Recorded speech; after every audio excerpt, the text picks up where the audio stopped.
আমি তো ডক্টর ইউনূসকে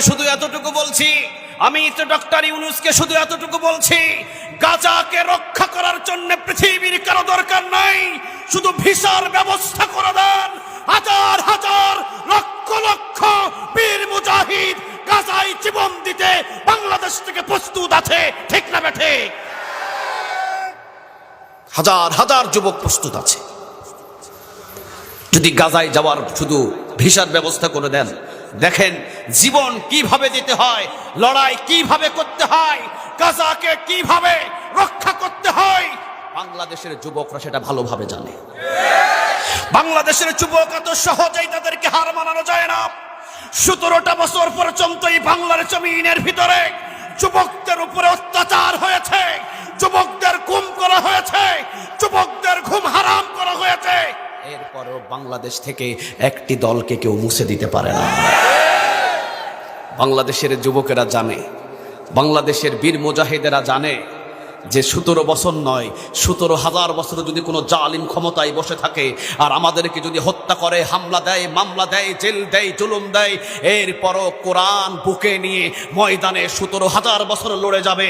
পিছনে হাঁটার জন্য বাংলার যুবকদের জন্ম হয় না।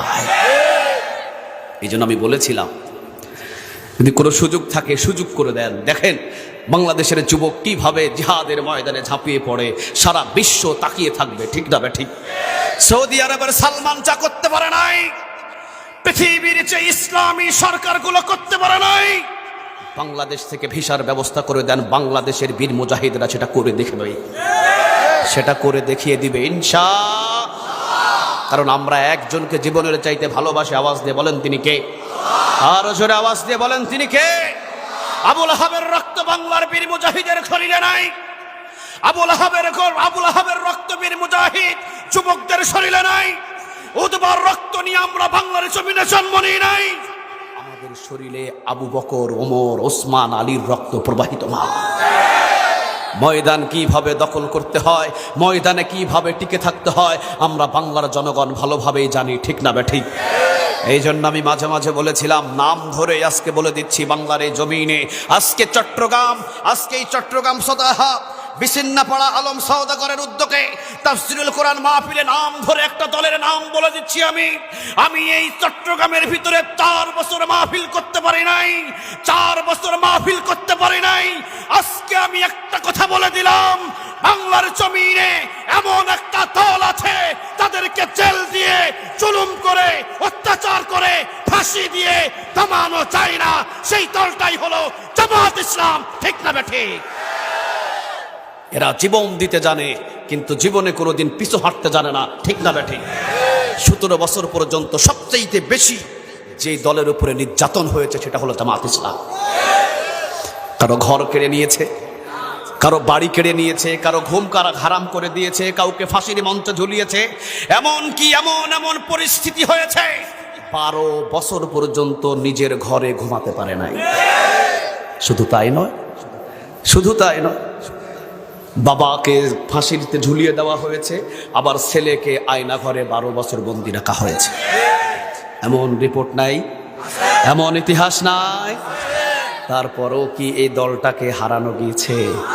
কোরআনের একটি হক দল বাংলার জমিনে টিকে থাকবে ইনশাআল্লাহ। আর একটু জোরে বলেন ইনশাআল্লাহ।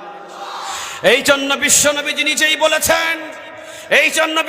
নিজেই বলেছেন বাইতুল মুকাদ্দাস রক্ষা হবে, বাইতুল মুকাদ্দাস মুসলমানদের দখলেই চলে আসবে।